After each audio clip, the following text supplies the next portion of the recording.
Assalamu alaikum wa rahmatullahi wa barakatuh. J'espère que vous allez bien, que vous êtes en bonne santé. On se retrouve ensemble aujourd'hui dans le troisième cours.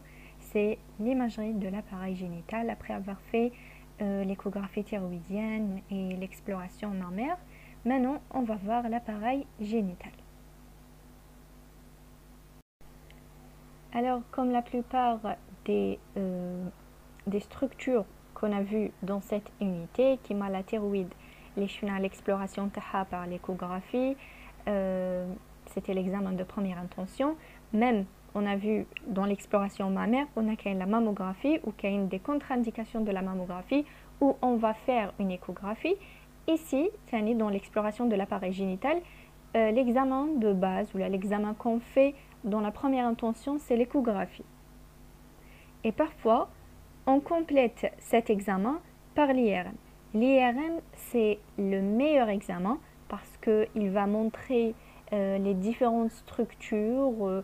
Donc, par exemple, dans l'appareil génital féminin, il y a l'utérus, il y a la vessie, il y a derrière lui le rectum, etc. Mais vu qu'il est très cher, on préfère utiliser l'échographie qui est un examen non invasif et qui est un examen donc simple, il est retrouvé. Alors, on va commencer avec l'appareil génital masculin et puis on va passer à l'appareil génital féminin. On a un rappel anatomique. L'appareil génital masculin, il est constitué de quoi? Il est constitué de 2 testicules, des voies excrétrices, des glandes annexes et de la verge. Les 2 testicules, donc à la base, c'est des organes pairs. Ils peuvent être asymétriques, par exemple dans le cas de cryptorchidie, et ils sont situés à l'extérieur du pelvis. D'accord, ils sont situés dans le scrotum. Et ils ont 2 fonctions. Les 2 fonctions, ce sont des fonctions sécrétrices. Mais wahda, elle va avoir un rôle ou une sécrétion endocrine et l'autre exocrine. Quand on dit endocrine, c'est-à-dire hormones. Donc, testicule va sécréter les hormones androgènes. Après, exocrine, qu'est-ce qu'elle va sécréter? Elle va sécréter les spermatozoïdes, parce que c'est l'organe de reproduction. Et on a les voies excrétrices. Dans les voies excrétrices, qu'est-ce qu'on a?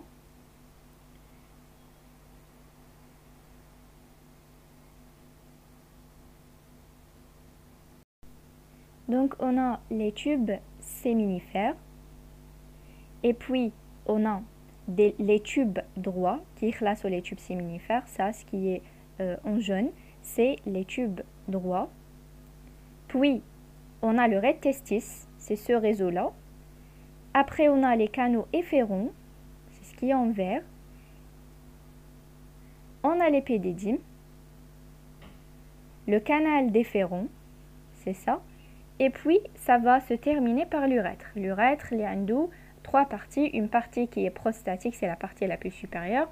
Une partie membranaire et une partie spongieuse. Ça, c'est les voies excrétrices.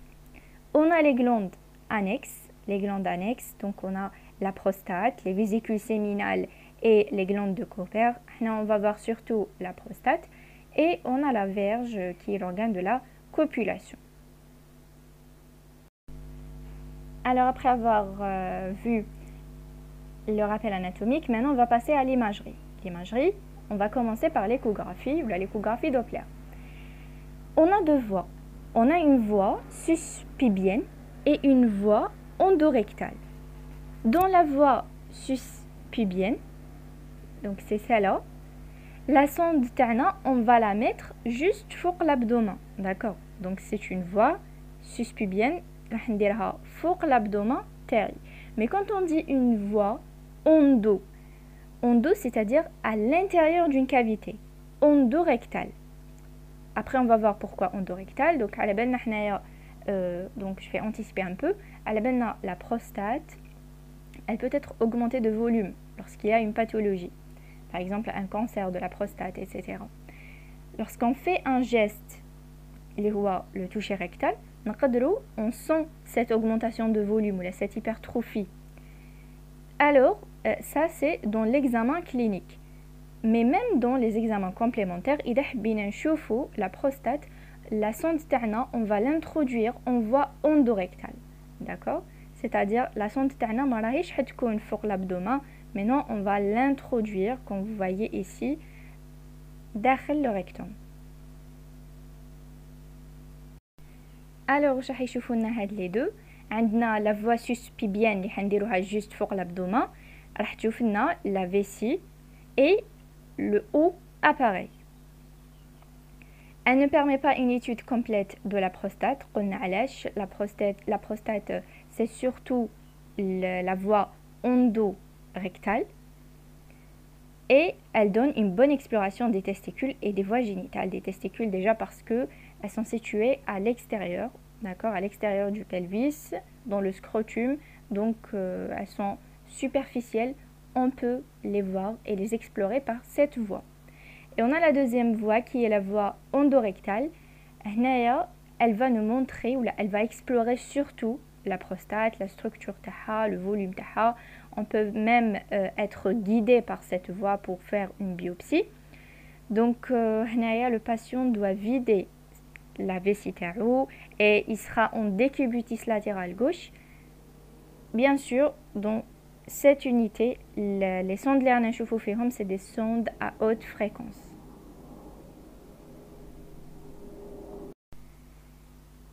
Ici, on va voir quelques images. Donc, la première, celle qui est à gauche, on a l'échographie testiculaire normale. L'échographie testiculaire normale, ça, c'est la voie suspibienne. كيفاش لازم تكوننا لازم كي نشوفوا les testicules يكونوا bien limités.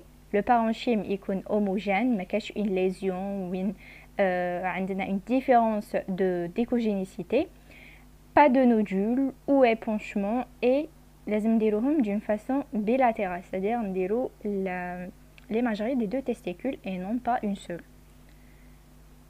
Et cette image, c'est la prostate en voie endorectale. C'est comme ça qu'on voit la prostate dans cette voie. Bien sûr, ces deux-là, c'est normal, c'est pas pathologique.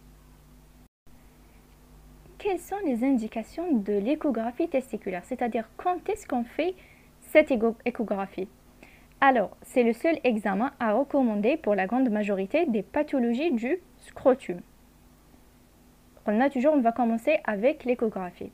Ça permet d'apprécier le volume, bien sûr, et la vascularisation, c'est par le Doppler, et d'analyser l'épididyme dans sa totalité.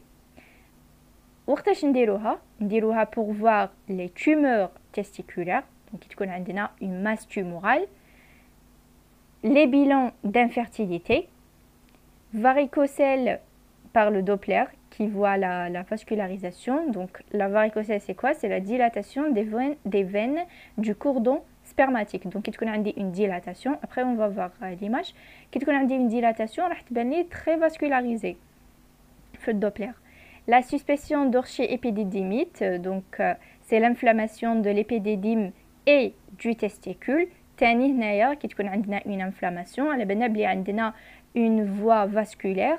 كيف حنديرو le Doppler, on va voir des régions de vascularisation.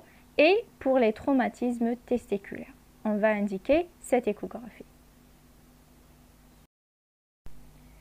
Ici, on a quelques images de quelques pathologies.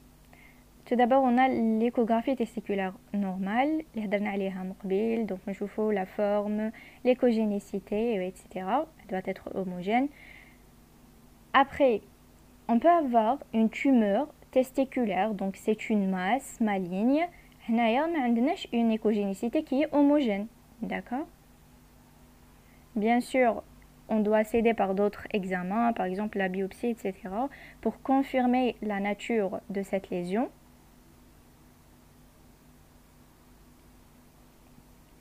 Après, on a la varicocèle. C'est la dilatation. Donc, comme vous voyez à gauche, c'est la vascularisation normale. Mais à droite, c'est lorsqu'on a une dilatation, la vascularisation va être très importante. On a l'orchiépididymite qui est une inflammation, d'accord? Donc, on va trouver aussi par le Doppler des zones de vascularisation. Et enfin, on a les kystes. D'accord, donc c'est des collections liquidiennes. Et voilà. Alors dans les indications de l'échographie testiculaire, on a cité le bilan d'infertilité. Alors c'est quoi un bilan d'infertilité? Donc on va commencer d'abord par l'interrogatoire. On va voir les antécédents urinaires et génitals. Et qui le bilan d'infertilité, on ne va pas se concentrer sur les organes génitaux, mais même sur l'appareil urinaire. Parce que des fois, on a des anomalies ou là, des lésions l'iconoliphe, l'appareil urinaire. D'accord. Par exemple, j'ai une incontinence, on a des anomalies liées à l'appareil urinaire. Mais vu qu'il y a une relation, là, un contact très étroit entre l'appareil urinaire et les organes génitaux, ça peut causer l'infertilité. Donc, on voit par l'échographie, les bourses, l'aspect تاعهم, le volume les testicules, l'écostructure تاعهم. نشوفوا les organes ou les parties de cet appareil génital, les épithétimes, les canaux déférents, d'accord. نحوسوا تاني كهذوك les anomalies اللي هضرنا عليهم. Est-ce qu'il y a une tumeur, le varicocèle, est-ce qu'il y a une infection ou là une inflammation, etc. pour savoir l'origine de cette infertilité, pour savoir est-ce qu'on peut la traiter ou non, et donc régler le problème. On a la prostate, on a dit qu'on utilise la voie endorectale. Bien sûr, ça ne veut pas dire qu'on ne peut pas voir la prostate la voie suspubienne. Mais la meilleure voie pour la voir, c'est la voie ou la sonde endorectale. D'accord. L'échographie donc n'est pas un examen suffisamment sensible ou la spécifique pour le cancer, bien sûr, mais c'est bon. C'est bon, une masse, c'est bon, c'est un cancer, on doit commencer le traitement. On doit s'aider par d'autres examens, que ce soit radiologique, l'IRM, ou là d'autres examens, par exemple la biopsie, pour voir l'aspect des cellules, etc. et confirmer qu'il s'agit vraiment d'un cancer. Ici, on a une autre technique, c'est l'UCRM, c'est l'urétrocystographie rétrograde émictionnelle. La technique où je vais l'opacification les voies urinaires basses. C'est surtout la vessie et l'urètre.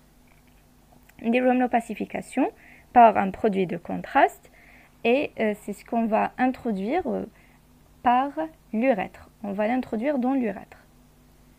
D'accord. Donc, pourquoi نديروها ou les indications تاعها, c'est surtout pour voir s'il y a des reflux vésico-urétral, les malformations congénitales, d'accord. Donc est-ce qu'il y a des troubles de la miction, etc. Donc c'est pour voir les anomalies mictionnelles et même c'est surtout urinaire, d'accord. Mictionnelle, urétrale, est-ce qu'il y a des dilatations, est-ce qu'il y a des obstructions, etc. On a des contre-indications. Bien sûr, comme il s'agit d'une injection d'un produit de contraste, une contre-indication, c'est l'allergie à l'iode. Et une autre contre-indication, c'est l'infection urinaire. C'est-à-dire une personne déjà a une infection urinaire, on va injecter ou là on va introduire la sonde Tana par la sonde Tana et le produit de contraste, ça va aggraver le cas. Alors voilà, l'urétrocystographie rétrograde. On a dit que c'est une opacification par voie rétrograde du bas appareil urinaire, l'urètre et de la vessie, par un produit de contraste. D'accord. Pour rendre opaque les structures et donc elle est indiquée surtout en cas de reflux vésico-urétral. C'est surtout en cas de reflux. Il faut être stérile et respecter les contre-indications, l'allergie et l'infection. On a terminé avec l'échographie, qu'on a dit que c'est l'examen qu'on réalise en première intention. Après, on a le TDM. Donc le TDM, ou là le scanner, il ne va pas avoir une importance. On va l'utiliser dans le cas des traumatismes ou là, des bilans d'extension des tumeurs. Sinon, il y a l'échographie, il y a l'IRM. parce que déjà c'est des organes sensibles, les testicules, et donc l'appareil génital en général.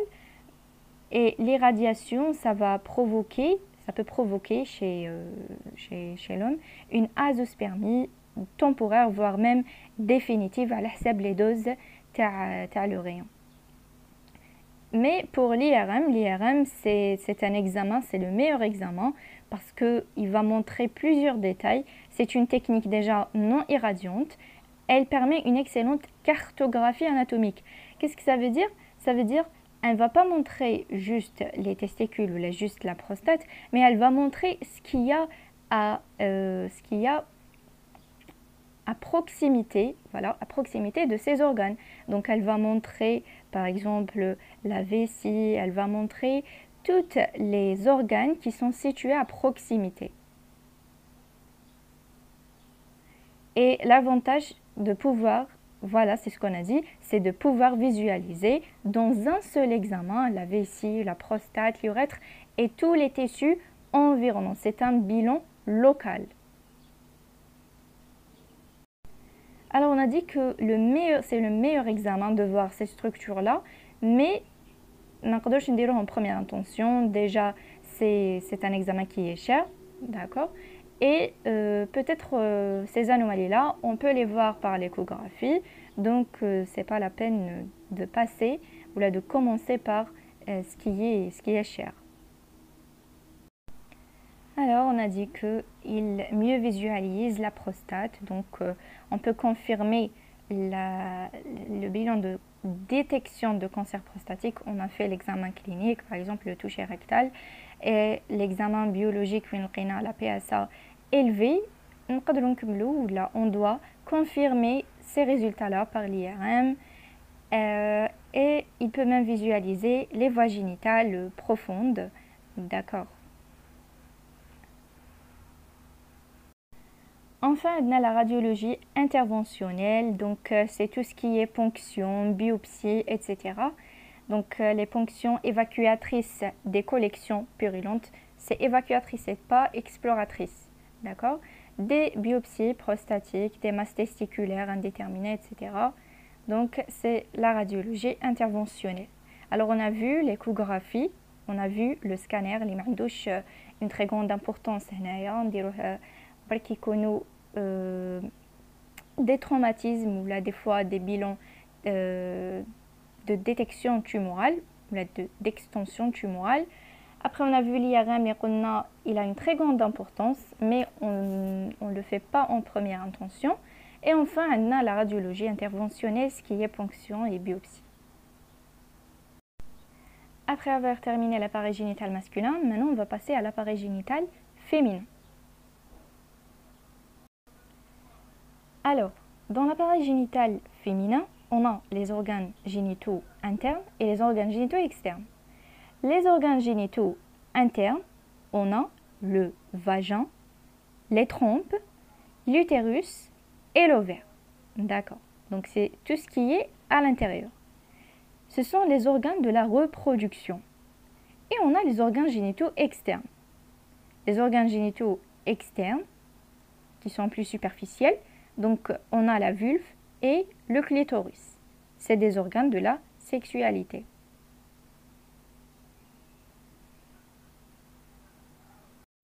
Alors on va commencer avec le vagin, c'est l'organe de copulation. Il guide la descente fœtale lors de l'accouchement. C'est une cavité qui est virtuelle et elle va s'attacher en eau avec le col, utérus. Et un de 4 cul-de-sac, un antérieur, un postérieur et 2 latéraux.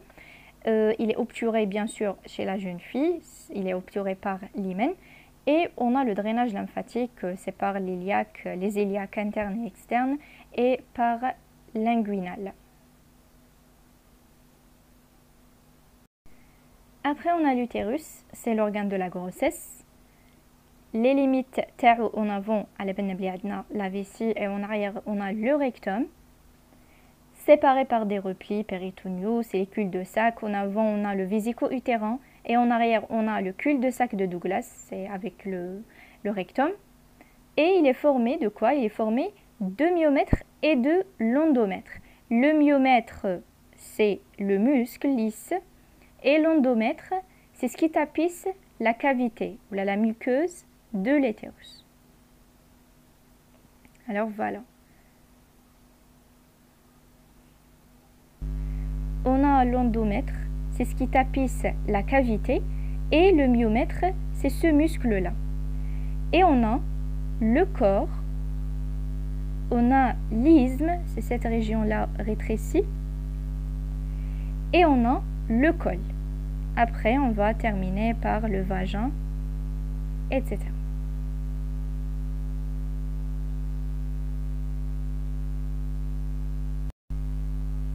Alors, on a le corps, l'isthme, le col et on a le vagin. Alors, on a vu l'utérus, on a vu le vagin et maintenant on va passer aux trompes. Alors les trompes utérines, ou là c'est ce qu'on appelle le salpinx ou les trompes de Fallope, c'est des organes creux, tubuleux, qui vont faire communiquer la cavité utérine et la cavité péritoniale. On a 4 segments. Alors on a 4 segments. L'ampoule, c'est avec 4 cm, c'est la plus grande. On a le pavillon, 2 cm, l'isthme, et on a le segment interstitiel, c'est le plus petit, ou là le plus étroit.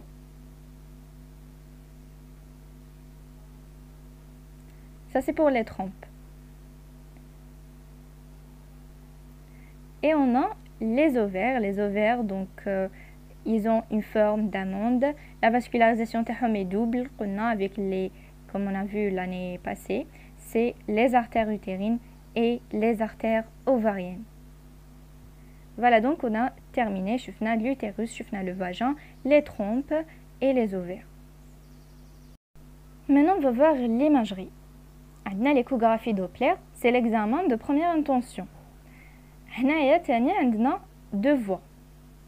عندنا une voie abdominale كما مقبلة وعندنا une voie qui est endovaginale et non pas endorectale. Alors voilà. Ici, c'est endovaginal et ici, c'est la voie abdominale.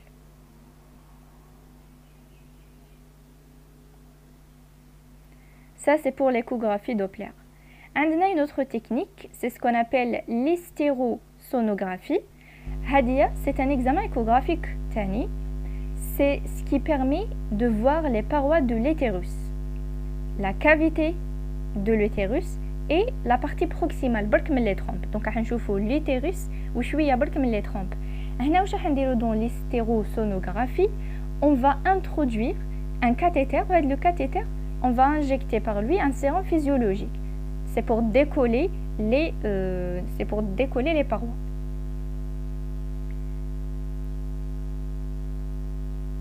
Et cet examen, donc il est actuellement très utilisé, mais on a des contre-indications. C'est bien sûr, c'est dans le cas de grossesse. Là, on n'a pas un risque allergique parce qu'on va introduire le sérum. C'est pas un produit de contraste, iodé par exemple, ou là, mais il reste contre-indiqué en cas de grossesse.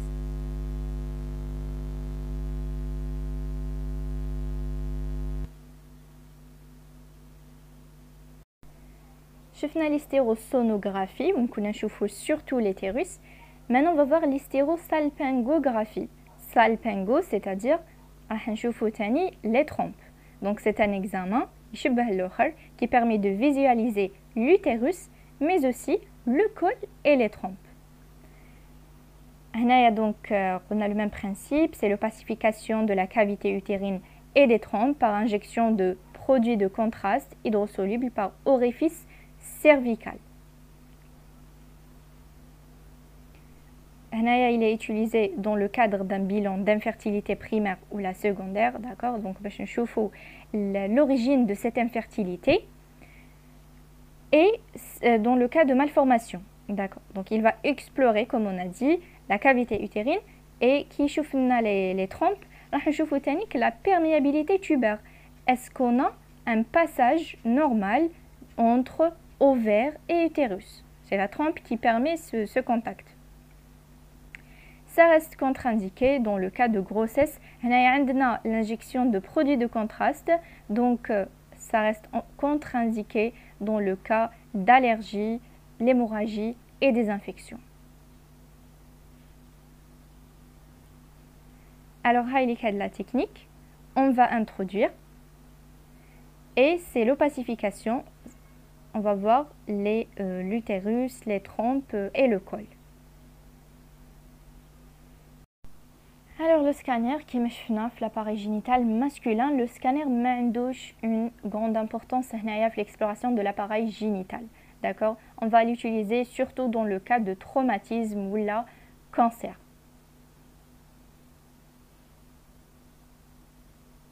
Mais par contre, l'IRM est un examen de choix parce qu'il a une haute résolution et plusieurs plans. Mais il faut bien sûr respecter les contre-indications, donc tout ce qui est métallique, ferrique, etc. C'est pour le bilan d'extension tumorale, d'accord. Je vous la tumeur, ça va donner un bilan local. Le contrôle aussi après traitement, je vous les caractères des tumeurs, etc. نديروه تاني كي ما تكفيناش l'échographie باش تبين c'est quoi l'anomalie. تبين لي بلي voilà كاينه une anomalie هنا, كاينه une masse et tout, mais ما تبينهاليش très bien il s'agit de quoi. نديروه تاني dans le cas de malformation, des bilans lésionnels, etc. Donc il est indiqué dans plusieurs cas. Et voilà, c'est un examen très détaillé qui va nous montrer l'utérus, la vessie, le bas pareil, etc. Donc c'est un examen qui est très détaillé, mais on a dit toujours, on ne l'utilise pas. هو الأول نديروه برك كي ما يكفوناش الحاجات اللي جايين قبل منه باش نوصلوا لو دياغنوستيك اللي نديروه.